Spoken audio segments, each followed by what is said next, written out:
Alrighty dann Leute und damit herzlich willkommen zu einer weiteren Folge Shakes and Fidget mit meinem Basti und ja, nachträglich alles Gute zum zweiten Event, deshalb verlose ich hier 10 Euro unter allen Kommentierenden und ja, wie auch zum ersten Advent wollte ich ein bisschen Retalk machen. Wir sind auf meinem Main-Server S41, der im März, April 2020 gestartet ist. Ich glaube, es war Anfang April und das war genau die Zeit, in der ich ungefähr erfahren habe. Also ich wusste es zu dem Zeitpunkt schon, dass ich Papa werde und genau das soll auch das Thema sein. Ja, meine Tochter ist jetzt im Oktober 3 Jahre alt geworden und eigentlich parallel zu diesem Char ist sie in mein Leben getreten und aufgewachsen und ich wollte eben mal thematisieren, wie aus meiner Sicht ja, Shakes and Fidget zu spielen als Papa über diese Zeit, also inwiefern sich das gegebenenfalls geändert hat. Ja, und leider habe ich nicht den Gildenkampf, den ersten gegen Crit Happens, gesehen und gespeichert. Wir haben ja im Elevator Rang 1 auf diesem Server bekommen und jetzt ist die Frage, ob wir auch Crit Happens schlagen können. Wir wollen jetzt ein paar Angriffe machen. Vielleicht reiche ich mal einen nach auf diesem Server. Ja, wollte ich eigentlich jetzt zum Real Talk zeigen, aber man kann auch ein bisschen in die Dungeons gehen, weil hier geht etwas und also der müsste auf jeden Fall gehen. Ja, was kann ich sagen? Ich habe, glaube ich, mal nach dem ersten Jahr ungefähr ein Fazit gezogen und es ist klar, dass ein Kind mehr oder weniger komplett ja, die Lebenssituation beeinflusst bei seinen Hobbys, also als Papa. Als Mama ist es natürlich noch ein bisschen heftiger. Die Mamas müssen da viel mehr durch, gerade zur Zeit der Schwangerschaft, Geburt etc. Die haben viel mehr Verantwortung und viel mehr Belastung, aber wenn man das gut macht und sich gut einigt, dann hat auch der Papa da eben natürlich große Einschnitt. Und bei mir war es so gewesen, dass ich mein Arbeitszimmer abgegeben habe und ja, wir haben eine neue Wohnung gefunden, eine coole Wohnung, aber halt preislich gesehen nur 3 Raum und seitdem sitze ich mehr oder weniger mit meinem Rechner immer im Wohnzimmer und das ist auch der Grund, warum ich teilweise eben nicht mehr livestreamen kann, warum ich teilweise nicht so viele Videos mache oder manchmal eben auch leiser rede wie jetzt, eben weil die Wohnung prinzipiell relativ hellhörig ist und da geht es dann eher weniger um das Kind, das es aufwecken könnte, sondern auch um die Mama, ja, die vielleicht durch wenn tiefe Stimmen, Frequenzen, müsstet schalltechnisch das wissen, das kann sich ein bisschen negativ auswirken, auch wenn die Wände relativ hellhörig sind. Aber nichtsdestotrotz habe ich das Privileg, dass meine Freundin, die eine super tolle Mama ist, auch mir den Freiraum lässt, mein Hobby auszuüben, auch wenn sie das jetzt nicht so mega geil findet und sie weiß, dass ich da auch Geld investiere,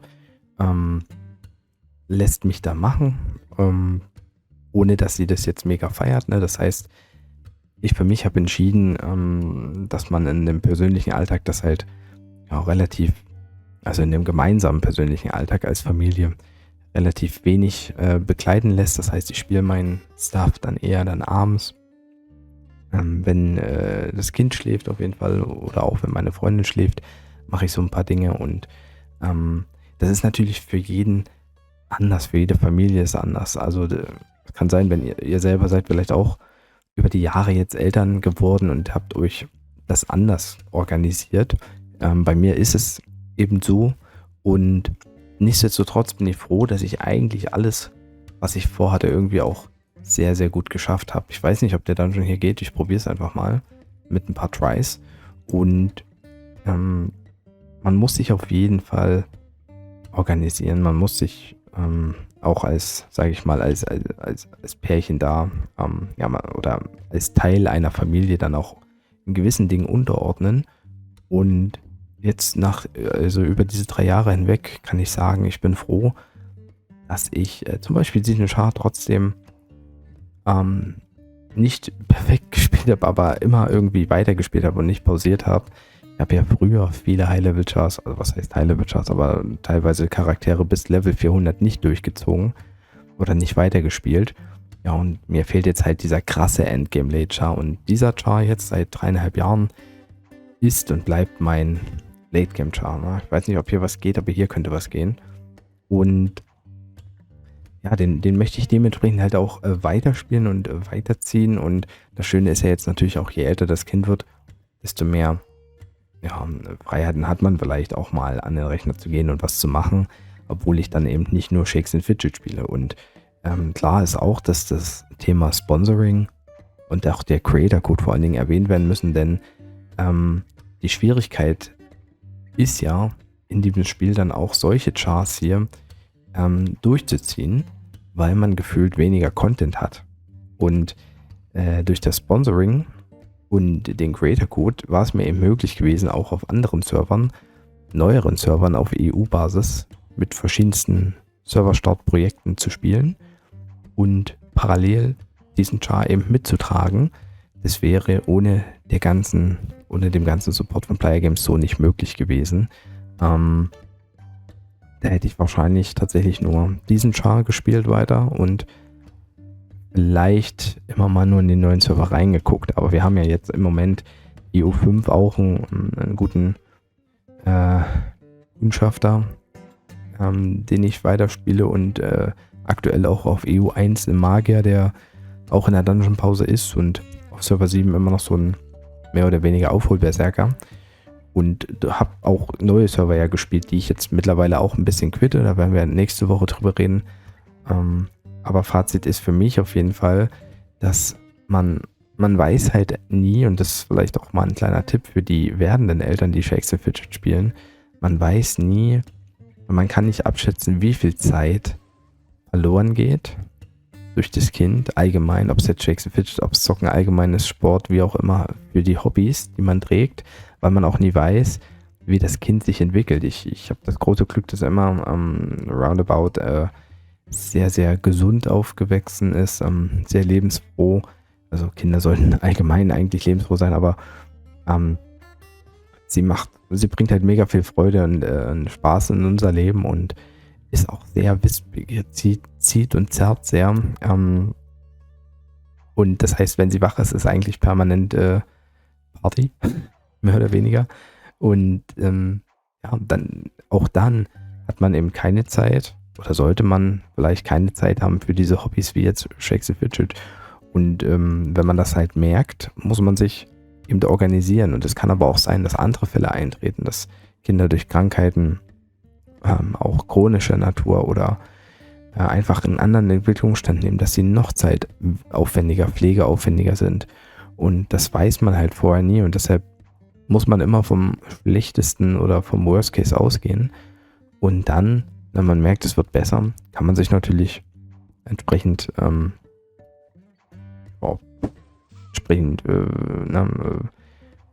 die Zeit einteilen, aber auch gleichzeitig sollte der Partner nicht zu kurz kommen. Und wie gesagt, das ist bei mir individuell eben der Fall oder der Grund für die gesamte Entwicklung auch ein bisschen des Kanals. Ich habe es Großteil trotzdem probiert, viel zu zeigen. Ich habe auch teilweise Nächte geopfert. Das mache ich mittlerweile nicht mehr so. Weder zum Spielen noch vor allen Dingen zum Schneiden. Also heute mache ich es jetzt mal, es ist gerade 2 Uhr. Ist eigentlich sehr selten, dass ich um die Zeit noch was aufnehme. Ich sehe halt auch den Grund. Ich habe ja letzte Woche schon erwähnt, dass die Community im Moment sehr, sehr geil gefüttert wird durch Content. Und das heißt, ich kann mich dementsprechend ein bisschen zurücklehnen und weiß, ja, es gibt da Kollegen draußen, die da sehr akribisch sind, sehr viel Content produzieren, auch eben das Player Games die Entwicklung so durchgezogen hat. Also für die Community ist relativ viel, läuft's gut, habe ich beim letzten Mal ja schon erwähnt und so kann ich mich auch ein bisschen mehr noch auf das Real Life konzentrieren, was aber nicht heißt, dass ich eben diese Chars hier nicht spiele. Also gerade der Char auch soll halt von den Daily Events, von dem Goblin Gaukler und von den Weekly Events auf jeden Fall profitieren. Und ich sage mal so, ich mache mit dem Char halt zwischen 1 und 2 Milliarden Gold am Tag. Das sind natürlich viele Skillpunkte. Habe mich jetzt hier auf über 100.000 Ausdauer gepusht. Will jetzt 40 Millionen Durchschnittsschaden bekommen, dann 500 Millionen Leben. Also das sind so meine Steps, ja, meine Milestones, die ich erreichen will. Und gleichzeitig natürlich hier auch in den Dungeons weiterkommen. Und das wird noch eine Weile dauern. Also den Char kann man gut und gerne noch doppelt so lang spielen, um dann richtig fetten Endlevel-Char zu haben. Und gleichzeitig haben wir ja auch gehört, dass weitere Entwicklungen geplant sind.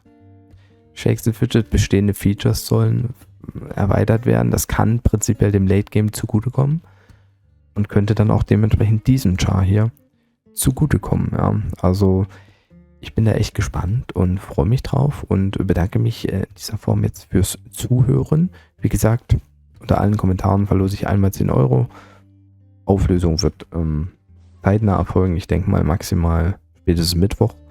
Und ja, es könnte auch sein, also morgen wahrscheinlich EU8 Gildenvergleich und Mittwoch dann die Auflösung. Also, oh, nice, da haben wir ihn auch noch geschafft, ey. Geil. Gleich mal angucken, diesen Dungeon. Sinister Salesman hier. Wer hat denn hier wie viel Damage gemacht? Der Bart, okay. Fast 2 Millionen. Mark Wahlberg ein bisschen weniger. Die Kundenstunde hat sehr gut gearbeitet auch.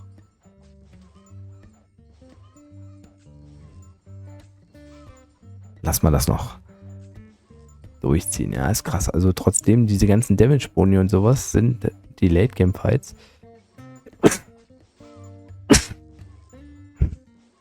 Ja, echt durch viele Runden geprägt. Ne? Das hatte ich jetzt gar nicht so auf dem Schirm, weil ich mir den letzten Dungeon ist lange her, wo ich mir angeguckt habe und dieses ganze Early Game und dann fängt es an mit den kritischen Trefferboni und sowas. Oh, okay, es war ein Hit. Ein Hit, der war knapp.